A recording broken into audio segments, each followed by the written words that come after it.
Sindbad était un aventurier intrépide du folklore moyen-oriental et ses histoires sont célèbres dans les contes des Mille et une nuits. Il a entrepris sept voyages fantastiques qui l'ont emmené dans des contrées exotiques, affrontant des créatures mythiques et surmontant des dangers incroyables. Tout a commencé lorsque Sindbad, curieux de découvrir le monde, a embarqué sur un navire pour son premier voyage. Après quelques jours en mer, son équipage et lui ont décidé de faire escale sur une île mystérieuse. Mais, à leur grande surprise, l'île s'est avérée être une énorme baleine endormie.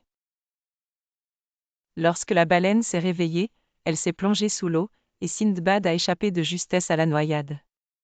Sauvé par les habitants d'une ville proche, il y a prospéré grâce au commerce avant de rentrer à Bagdad. Lors de son deuxième voyage, Sindbad a été abandonné sur une île déserte.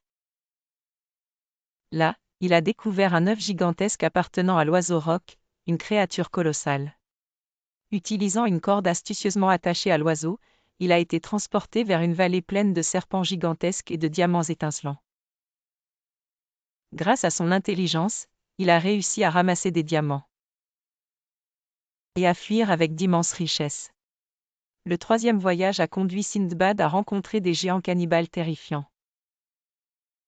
Capturé avec son équipage, il a observé horrifié certains de ses compagnons se faire dévorer. Par chance et par ruse, Sindbad a réussi à percer l'œil d'un de ces géants monstrueux et à s'échapper sur un radeau improvisé vers la liberté. Dans son quatrième voyage, il a été confronté à des hommes serpents qui ont attaqué sans pitié son navire. Bien que le danger semblait insurmontable, Sindbad, grâce à son ingéniosité, a trouvé moyen de s'échapper encore une fois. Acclamé par un roi étranger, il a été nommé chef du port avant de retourner à Bagdad en héros.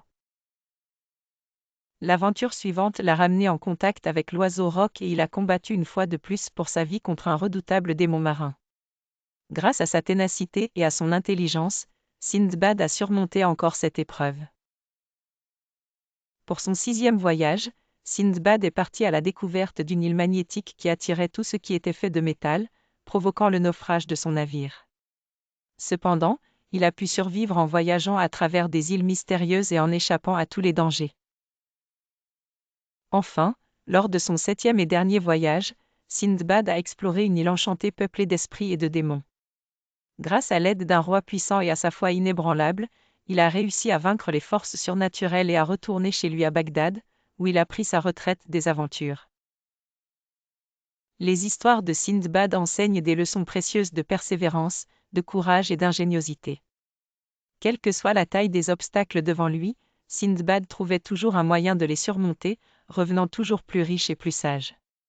Elle nous rappelle que la confiance en soi et le goût de l'aventure peuvent mener à des succès incroyables.